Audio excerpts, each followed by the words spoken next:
السلام علیکم ورحمۃ اللہ۔ میں منچ پر بیٹھے ہوئے جناب کے ڈی ہادہ صاحب کا، شام تانوی صاحب کا، مختیار صاحب کا، رفیق بھائی ہادہ صاحب کا، محبوب بھائی اعلیٰ صاحب کا، سلیم بھائی، انور بھائی اور آپ تمام کا دل کی گہرائیوں سے شکریہ ادا کرتا ہوں کہ آپ نے اپنا قیمتی وقت نکال کر یہاں پر آئے۔ آپ کا بہت شکریہ۔ اور جس جگہ پر، جس حال میں آپ اور ہم آج جمع ہوئے ہیں، وہ سنویدھان بنانے والے بابا صاحب امبیڈکر کے نام سے سال کو رکھا گیا ہے۔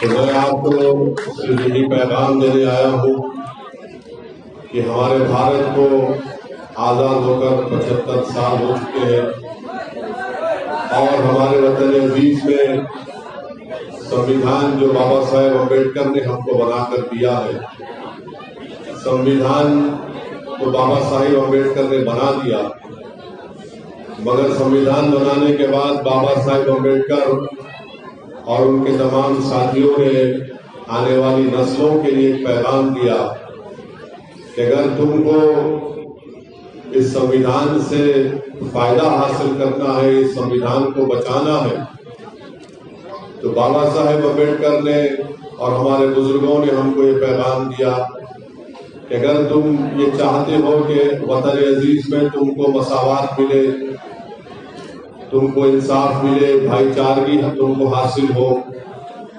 تو یہ بہت ضروری ہے کہ تم ایک سیاسی طاقت بنو۔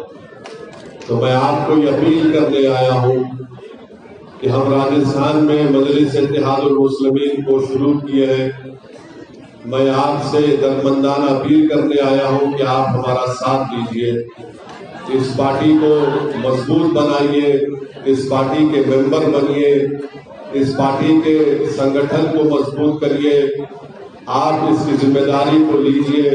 یہ ایک بوجھ ضرور ہے، مگر یاد رکھیے اگر آپ اس وقت پر اگر آپ اس بوجھ کو نہیں اٹھائیں گے تو پھر آنے والی جو نسل ہے، جو آج معصوم بچے ہیں جن کے مستقبل کو ہم اچھا کرنا چاہتے ہیں، کہیں وہ آپ کے ہماری عمر میں پہنچ کر یہ شکایت نہ کرے کہ کاش اگر ہمارے بزرگوں نے اپنی جوانی میں محنت اور جستجو کی ہوتی اور اپنی ایک سیاسی قیادت کو، اپنی ایک پارٹی کو مضبوط کیا ہوتا، تو شاید ہمارا یہ حال نہیں ہوتا۔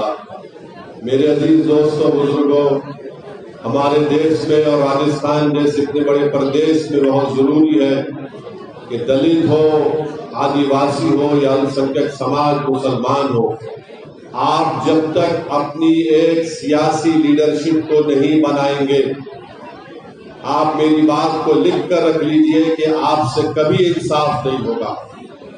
اگر آپ انصاف چاہتے ہیں، اگر آپ اپنا حق منوانا چاہتے ہیں، اگر آپ ناانصافی کا خاتمہ کروانا چاہتے ہیں، اگر آپ یہ چاہتے ہیں کہ سرکاریں آپ پر ظلم نہ کریں، اگر آپ یہ چاہتے ہیں کہ آپ کے بچوں کی جان کی اور مال کی حفاظت ہو، اگر آپ یہ چاہتے ہیں کہ اپنی شریعت کو بچایا جائے، اگر آپ یہ چاہتے ہیں کہ آپ کے مسجدوں کو اور آپ کی عبادت گاہوں کو نشانہ بنایا نہ جائے، تو پھر یاد رکھیے آپ کے پاس ایک ہی چارہ ہے کہ آپ ایک سیاسی طاقت بنیے۔ آپ برسوں سے مختلف سیاسی پارٹی کو، نیتاؤں کو ووٹ ڈالتے آئے ہیں، مگر میں آپ کو بتا رہا ہوں کہ آپ صرف ووٹ ڈالنے والے بنے، آپ ووٹ لینے والے نہیں بن سکے۔ آج اسد الدین اویسی آپ کے درمیان میں کھڑے ہو کر یہ بات آپ سے کہہ رہا ہوں کہ آپ کو ووٹ لینے والا بننا پڑے گا۔ آپ نے برسوں، پچھلے 50-55 سال سے آپ نے ان لوگوں کو اپنا نیتا بنایا جو الیکشن جیتنے کے بعد آپ کی طرف نظر اٹھا کر نہیں دیکھتے، جو الیکشن کے ختم ہونے کے بعد آپ کی تکالیف کو بیان نہیں کرتے۔ چناؤ میں تو آپ نے راجستھان میں کانگریس کو، کبھی بی جے پی کو جتایا، مگر آج آپ بتائیے کہ جب گاٹمیکا میں جنید اور نصیر کو زندہ جلا دیا جاتا ہے تو کانگریس پارٹی میں بیٹھے ہوئے مسلم ودھائک اپنی زبان کھولنے سے ڈرتے ہیں، گونگے بن جاتے ہیں، اور آپ دیکھتے ہیں کہ اس کا نتیجہ یہ ہے کہ وہ جیت تو جاتے ہیں مگر ان کی زبانوں پر ان کی پارٹی کا حکم نافذ کر دیا جاتا ہے۔ میں آپ کو بتانے آیا ہوں کہ میں راجستھان کو اگر آیا ہوں اور آتا رہوں گا انشاءاللہ تعالی تو میں اپنے لیے، اپنی ذات کے لیے، اپنی انا کی تسکین کے لیے، اپنی مقبولیت میں اضافے کے لیے راجستھان نہیں آیا ہوں، اور اللہ سبحانہ و تعالیٰ میرے دل کا حال جانتا ہے۔ میں یہ چاہتا ہوں کہ اس حال میں جتنے لوگ، جتنے نوجوان بیٹھے ہوئے ہیں، کھڑے ہوئے ہیں، جن کے ہاتھوں میں سیل فون ہے اور جو میری تقریر کو ریکارڈ کر رہے ہیں، میں چاہتا ہوں کہ تم مجھ سے بڑے نیتا بنو تاکہ تم کھڑے ہو کر ان غریب اور مظلوموں کی مدد کرو۔ ہمارا مقصد ایک ہی ہے کہ آپ نیتا بنے، آپ لیڈر بنے، اور اللہ آپ کو ایسا نیتا اور لیڈر بنائے جو سوائے اللہ کے کسی مائی کا لال سے نہ ڈرے اور حق کو بیان کرے۔ اسی لیے یہ لڑائی میں، یہ جدوجہد میں جو ہم آپ کے مستقبل کے لیے لڑ رہے ہیں، آپ مجلس اتحاد المسلمین کا ساتھ دیجیے۔ ہم ہمارے دلت بھائیوں سے، آدیواسی بھائیوں سے بھی اپیل کر رہے ہیں کہ ہم کو آپ کے ساتھ کی ضرورت ہے۔ آپ بھی کمزور ہیں، آپ بھی مظلوم ہیں، آپ کا بھی استحصال کیا جاتا ہے، تو یہ لڑائی میں ہم سب کو مل کر آگے بڑھنے کی ضرورت ہے۔ یقیناً بی جے پی کو ہرانا ہمارا مقصد ہے، مگر یہ نہیں ہو سکتا کہ ہم مٹ جائیں گے اور مر جائیں گے اور کسی کو ہم جتاتے رہیں گے۔ یہ لڑائی سب کی لڑائی ہے۔ اس وطن عزیز کو بچانے کی لڑائی صرف اسد الدین اویسی کی ذمہ داری نہیں ہے۔ اس وطن عزیز سے، راجستھان سے فرقہ پرستی کے زہر کو جڑ سے اکھاڑ پھینکنے کی ذمہ داری صرف اسد الدین اویسی کی نہیں ہے، سب کی ہونی چاہیے۔ مگر ہوتا یہ ہے کہ اب ویدھان سبھا کے جو چناؤ قریب آئیں گے، یہ سب لوگ آ کر آپ سے کہیں گے کہ اویسی بھاشن تو جذباتی دیتا ہے مگر یاد رکھو بی جے پی کامیاب ہو جائے گی۔ میرے عزیز دوستوں اور بزرگوں، بی جے پی اگر جیت رہی ہے تو کانگریس کی نااہلی کی وجہ سے، کانگریس کی کمزوریوں کی وجہ سے جیت رہی ہے۔ بی جے پی اگر جیت رہی ہے تو اویسی کی وجہ سے نہیں۔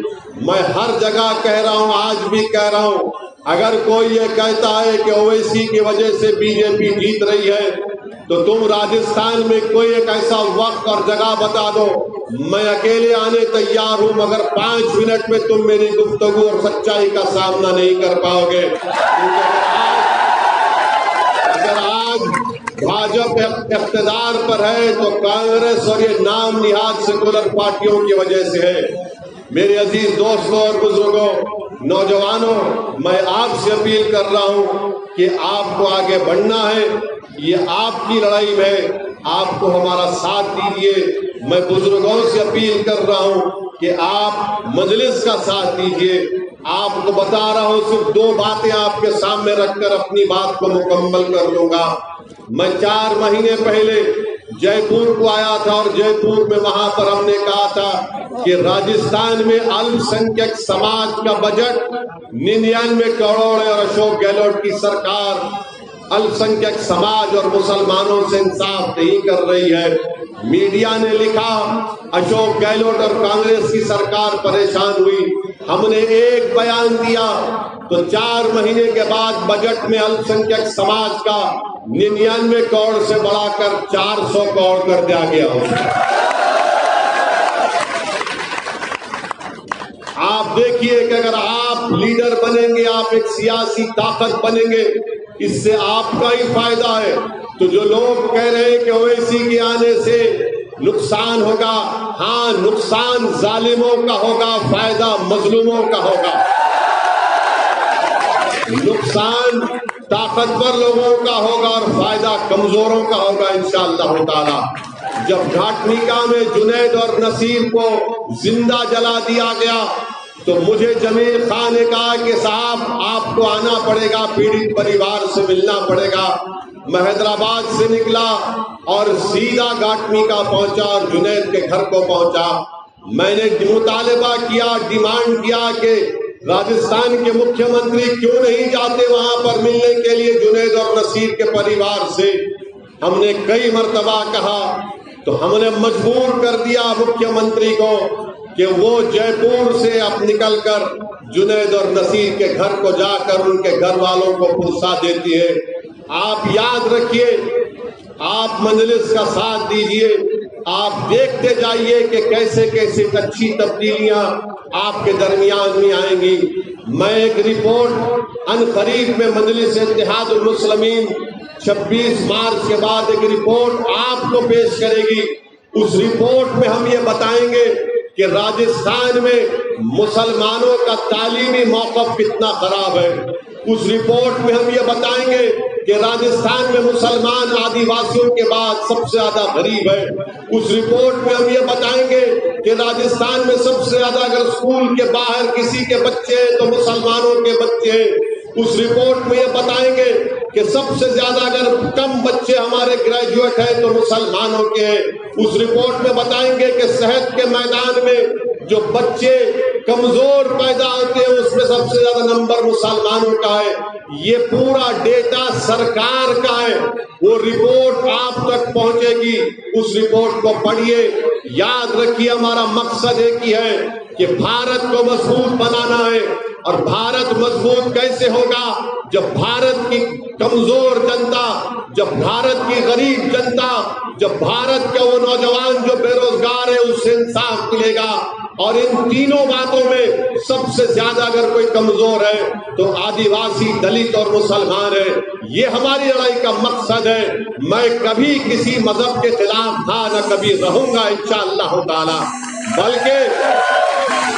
بلکہ میں نے تو ہمیشہ یہ کہا ہے کہ راجستھان کے مسلمانوں کو ہمارے گجر بھائیوں کی لڑائی سے سیکھنا چاہیے کہ کیسا گجروں نے اتحاد پیدا کیا، اپنا نیتا ان کے مرحوم ہمارے لیٹ بینسلا صاحب کو بنایا.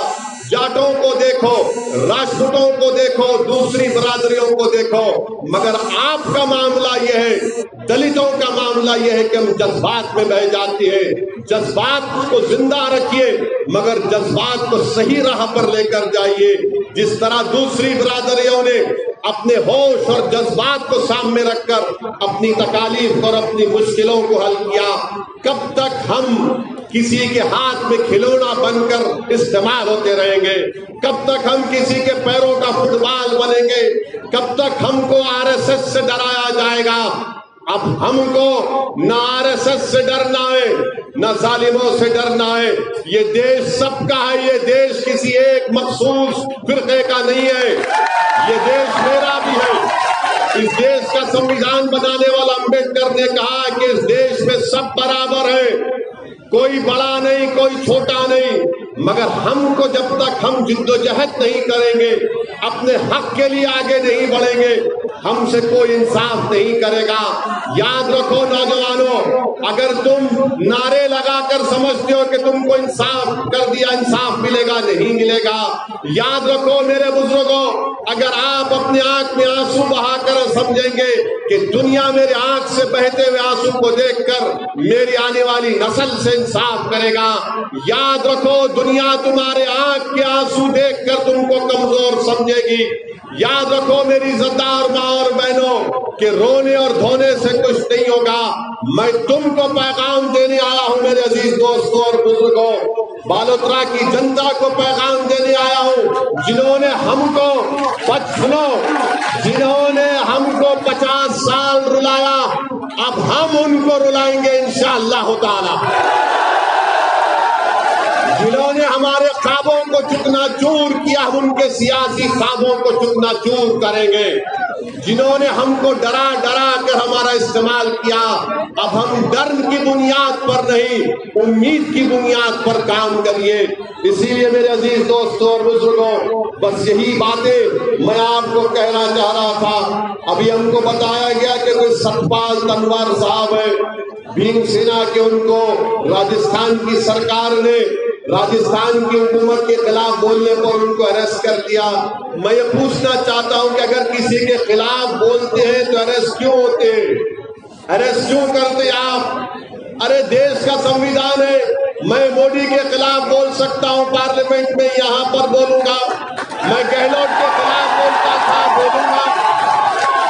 اگر آپ یہ سمجھ رہے ہیں کہ خلاف بولنے پر آپ گرفتار کر لیں گے تو یاد رکھیے جیلیں کم پڑ جائیں گی، لوگ خلاف بولنا نہیں چھوڑیں گے۔